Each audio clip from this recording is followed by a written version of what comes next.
Hello అండి, అందరికీ నమస్తే. నేను మీ Ramyasri. Welcome back to Kitchen Bonanza అండి.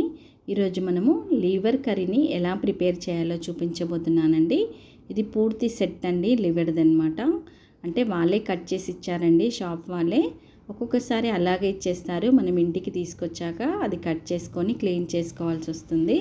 కానీ నేను ఆల్రెడీ వాళ్ళే కట్ చేసి ఇచ్చారు. దానిని ఒక 4-5 సార్లు బాగా వాష్ చేశానండి, ఉప్పు వేసి. ఇలా చిల్లుల గుళ్ళలో వేసేస్తే నీళ్ళు మొత్తం కిందికి వచ్చేస్తాయి. ఇప్పుడు కర్రీని ఎలా ప్రిపేర్ చేసుకోవాలో చూద్దాము. ముందుగా అయితే కుక్కర్ పెట్టానండి. ఇక్కడ పెద్ద కుక్కరే పెట్టాను. కేజీ వరకు లీవర్ ఉంది కాబట్టి పెద్ద కుక్కరే పడుతుందండి. చిన్న దాంట్లో వేసామనుకోండి పొంగిపోయే ఛాన్స్ ఉంటుంది. ఇప్పుడు కుక్కర్ వేడెక్కాక 4-5 టేబుల్ స్పూన్ల వరకు అయితే ఆయిల్ వేసాను. ఆయిల్ మంచిగా వేడెక్కాక 1 టేబుల్ స్పూన్ సాజీరా అండి. సాజీరా వేగిపోయాక 1 కప్పు వరకు అయితే సన్నగా కట్ చేసుకున్న ఉల్లిపాయలండి. ఇప్పుడు వీటిని నూనెలో మగ్గించుకుందాము ఒక 2-3 నిమిషాల పాటు. మరీ ఎక్కువగా బ్రౌన్ కలర్ వచ్చేంత వరకు కాదండి, కొద్దిగా కలర్ చేంజ్ అయితే మనకి ఉల్లిపాయలు సరిపోతుంది. చూసారు కదండి, కొంచెం కలర్ చేంజ్ అయిపోయింది. కొద్దిగా బ్రౌన్ కలర్ వచ్చింది, లైట్ కలరు. ఈ కలర్ వస్తే సరిపోతుంది. ఇప్పుడు సన్నగా కట్ చేసుకున్న ఒక 2 టమాటాలని ఇలా వేసేసుకుందామండి.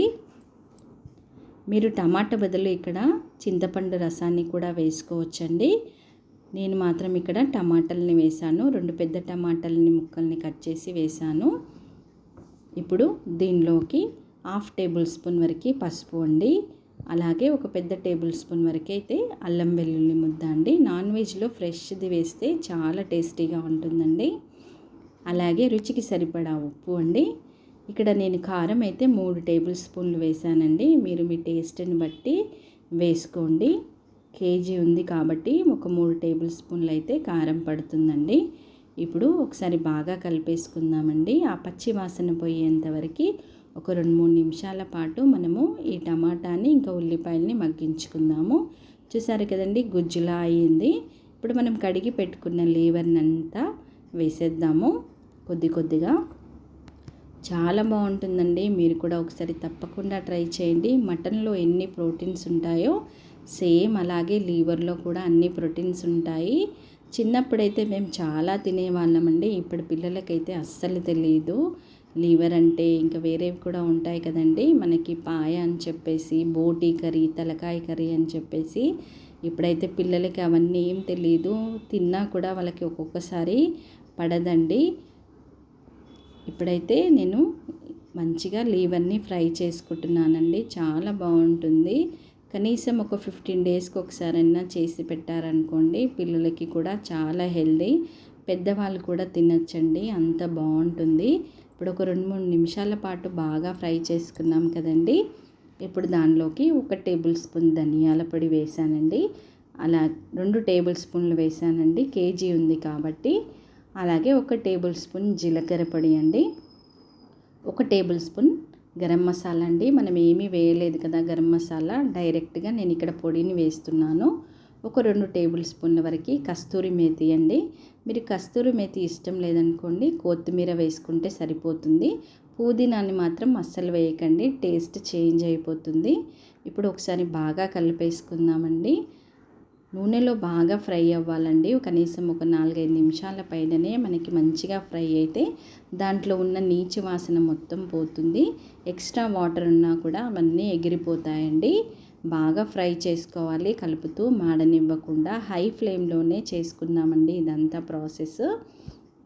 ఎందుకంటే లివర్లో జనరల్గా వాటర్ ఉంటాయి కాబట్టి అవన్నీ పైకి వస్తూ ఉంటాయి అన్నమాట. మనకి మాడిపోయే అవకాశం ఉండదండి. ఇప్పుడు బాగా కలిపేసుకున్నాం కదండి. ఒక 2 గ్లాసుల వరకు అయితే వాటర్ని యాడ్ చేశానండి. ఎందుకంటే మనకి లివర్ ఉడకడానికి టైం పడుతుంది కాబట్టి కనీసం ఒక 4-5 విజిల్స్ వచ్చేంత వరకైనా మనము ఉడికించుకోవాలి లివర్ని. అందుకని చెప్పేసి ఒక 2 గ్లాసుల వాటర్ అయితే యాడ్ చేశాను. ఎందుకంటే మనం గ్రేవీ కర్రీ చేస్తున్నాం కాబట్టి. ఇప్పుడు ఒకసారి బాగా కలిపేసుకుందామండి. ఏదైనా ఉప్పు కారం తక్కువగా ఉంటే చూసి అడ్జస్ట్ చేసి వేసుకోండి. ఇప్పుడు గుప్పడి కొత్తిమీరని వేస్తున్నానండి, సన్నగా కట్ చేసిన కొత్తిమీర. ఇప్పుడు మూత పెట్టేసి కుక్కర్ది కనీసం ఒక 5-6 విజిల్స్ వచ్చేంత వరకు మనము వెయిట్ చేద్దామండి. ఇదంతా కూడా హై ఫ్లేమ్లోనే మనము విజిల్స్ని కూడా పెట్టుకోవచ్చండి. లివర్ ఉడికేంత వరకు. ఇప్పుడు 5-6 విజిల్స్ అయిపోయిందండి. స్టీమ్ మొత్తం వెళ్ళిపోయింది. ఇప్పుడు మూత తీసి చూద్దాము మనకి లివర్ ఉడికిందా లేదా అని చెప్పేసి. చపాతీలోకి, రైస్లోకి చాలా బాగుంటుందండి. మీరు కూడా ఒకసారి తప్పకుండా ట్రై చేయండి. చూసారు కదండి, నీళ్లు వేసినవన్నీ కూడా ఎగిరిపోయాయి. సగం అయిపోయింది మనకి కర్రీ కూడా మంచిగా ఉడికిపోయింది. స్మెల్ కూడా చాలా బాగా వస్తుంది. ఆయిల్ కూడా మొత్తం పైకి వచ్చేసింది. అంటే మనకి లివర్ కర్రీ రెడీ అయిపోయినట్టే. ఒకసారి కలిపేసుకుందామండి. మీకు కావాలంటే ఇంకా కొన్ని వాటర్ని యాడ్ చేసి కొంచెం పల్చగా కూడా చేసుకోవచ్చు. లేదు ఇంకా గట్టిగా కావాలి అనుకుంటే ఇంకా స్టవ్ పైన పెట్టేసి ఇంకా కూడా చేసుకోవచ్చండి గట్టిగా. కానీ అయితే నాకు ఇక్కడ గ్రేవీ అయితే సరిపోయింది. చపాతీలో కానీ రైస్లో కానీ మంచిగా కలుపుకొని తినొచ్చు. ఒకసారి ముక్క ఉడికిందా లేదా ఒకసారి చూద్దాము స్పూన్ తోటి. చూసారు కదండి, లివర్ కూడా మంచిగా ఉడికిపోయింది. స్మెల్ అయితే చాలా బాగా వస్తుందండి. మనం గరం మసాలా అవన్నీ వేసాం కదా, ఆ ఫ్లేవర్ అనేది బాగా తెలుస్తుందన్నమాట.